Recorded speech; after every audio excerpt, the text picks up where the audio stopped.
नमस्कार। आपण माने निश्चिंत भाव डाली उपरे विभिन्न प्रकार आइटम करी रोषे निश्चित भाव मु आज कोलथ डाली रोषे करी आपण मानकु देखापी जाऊँगी। देखु यहाँ हूँ कोलथ डाली आपको मु भाजिला शिଳରେ दरदरा पिसिकी रखी सरिष तेल लुण काश्मीरी लंका गुंड किछि रसुण छेछा 2टी सुखिला लंका 2टी टमाटर को मु ग्रेटेड करी रखी किछि छोट सारू या कुजी सारू कहते आपको चपा छड़ेला 2 खंड आकार में काटिकी रखी 2टी बैगण को एपरी छोट छोट खंड करी रखी किछि तेंतुली मंड हिंगु हलदी गुंड। देखु मु कोलथ डाली को एवं धोई देछि धोला गैस रे कुकर बसई सारी कुकर रे पानी पकई सारी एथर मु डाली को पकाउछि।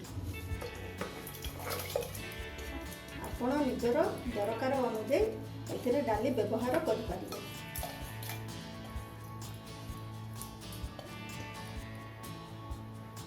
डाली पकई सारला ताहिबा सारू पकाउछि बैगण पकाउछि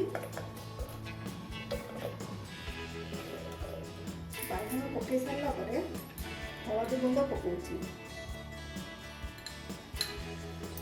स्वाद अनुसार लुण पकाउछि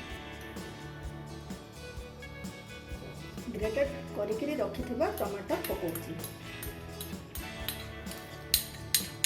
सब जिनिस पकई सारला भल भाव मु घंटी दूसरी घंटिला यहाँ कुकर ढाकुणी लगे बंद कर 5टा हुइसिल आसला पर्यंत मु अपेक्षा करी सीम आंचरे 5टा सीटी करी 5टा सीटी हैला परे मु गैस रो फ्लेम को बंद कर देइथिली।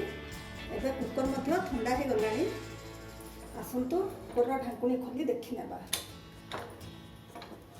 देखु सबू जिनिस भल भाव सीझी जाइए आपको मु हल्का प्रेस करी बहलिया करनेबी बैगण तक को टिके हल्का हल्का प्रेस कर दूची।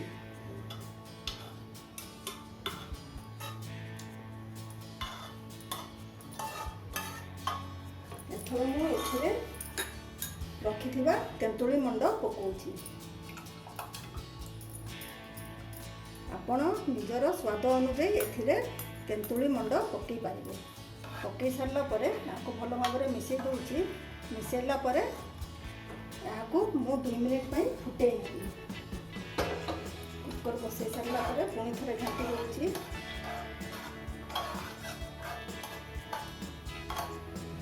फुटी जावा पर्यंत मुझे अपेक्षा कर। देखु एथर डाली फुटीगला गैस रु मुझे ओल्हे आणुची तड़कू आणला मु डाली को छुंक देवाई कढ़ई रे तेल पकई सारी एथर कढ़ई गरम हो गलानी गैस रो फ्लेम को मु कम कर देछि कम आंचरे एथिरे सुखिला लंका पकाउछि छेचिकी रखिथिबा रसुण तक पकाउछि टिके अधिका मात्रा रे मु रसुण पकाउछि आपण निज पसंद अनुसार एथिरे पकई पारिबे।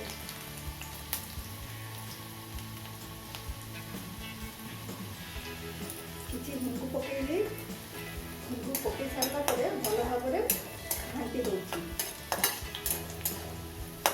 रसुण ब्राउन कलर होला पर्यंत मु याकु भल भाव भाजी एथर सबू रसुण लंका तक भाजी हो गलानी गैस रो फ्लेम को मु बंद करूची।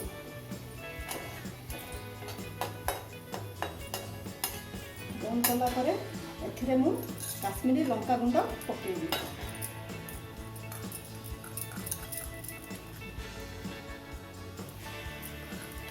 बंद कला ही एथिरे काश्मीरी लंका गुंड पकेइबार अछि।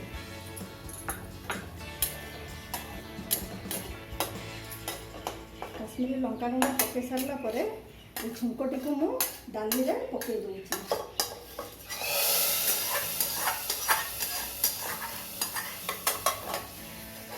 डाली में पकई दे टिके समय पाए मु कढ़ईटा को ढाकुणी रूपे व्यवहार करनी। बर्तमान मु कढ़ईटा आड़े देखी नौची। देखंतु डाली छुंक देला परे एपरी देखा जाउची। यहाँ मु गोटे जगार काढ़ी आपण मानू देखी दूची। देखंतु मु डाली तक किछि डाली बाहर करी आपण मानू देखौची।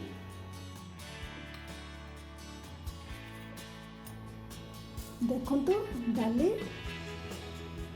परी भाव देखा जाउची। आपण मानू जदि मोर डाली तैयारी करबा प्रणाली पसंद आसुची ताहेले लाइक शेयर और सब्सक्राइब मध्य करदेबे। ता सहित कमेंट सेक्शन रे जाइकरी कमेंट मध्य देई पारिबे।